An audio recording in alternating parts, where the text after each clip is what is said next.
मोहिनी अट्टमला त्यांनी विश्वमंचाचा गौरव बनवले. श्रीमती कलामंडलम विमला मेनन, पद्मश्री 2026.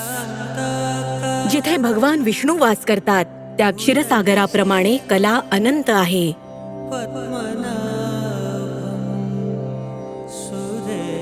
कलाप्रेमी कुटुंबात जन्मलेल्या गुरु कलामंडलम विमला मेनन अशा काळात वाढल्या जेव्हा सामाजिक नियमांनुसार महिलांना नृत्य करण्यास मनाई होती.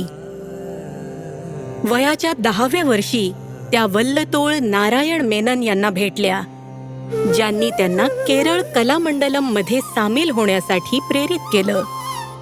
सामाजिक बंधनं तोडून त्यांनी केरळ कलामंडलम मध्ये प्रशिक्षण घेण्यास सुरुवात केली आणि तिथूनच त्यांच्या मनात नृत्यकलेबद्दल आयुष्यभराचं प्रेम निर्माण झालं. मोहिनी अट्टम हेच त्यांचं जग होतं, पण त्यांचा प्रवास पुढेही चालू राहिला. त्यांनी भरतनाट्यमचं प्रशिक्षण घेतलं, कुचिपुडी शिकल्या आणि ते केरळला नेलं. लवकरच गुरु कलामंडलम विमला मेनन यांनी केरळ नाट्य अकादमीची स्थापना केली आणि मोहिनी अट्टम सुधारणेचं नेतृत्व केलं. या कलेला एकल कलेतून समूह सादरीकरणात रूपांतरित केलं आणि त्यात पुरुष भूमिकांचाही समावेश केला.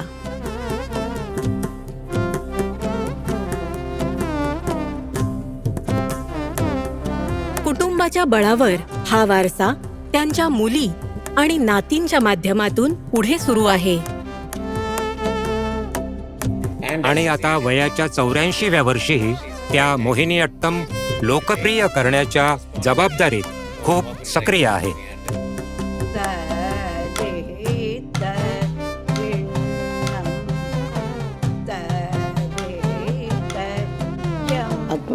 जेव्हा मी भगवान पद्मनाभावर नृत्य दिग्दर्शन केले तेव्हा मला प्रचंड आनंद आणि खोल समाधानासह मोठी ओळख मिळाली.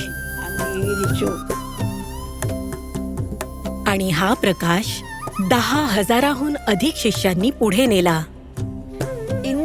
आज आपण जे मोहिनी अट्टमचे पोशाख आणि दागिने पाहतो ते माझ्या आई कलामंडलम विमला मेनन यांनी डिझाईन केले होते.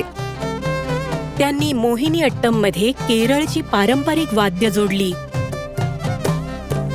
7 दशकांमध्ये त्यांच्या कलेने मोहिनी अट्टम रंगतदार करून ते शाश्वत वैभवाच्या शिखरावर पोहोचवलं. श्रीमती कलामंडलम विमला मेनन, पद्मश्री 2026.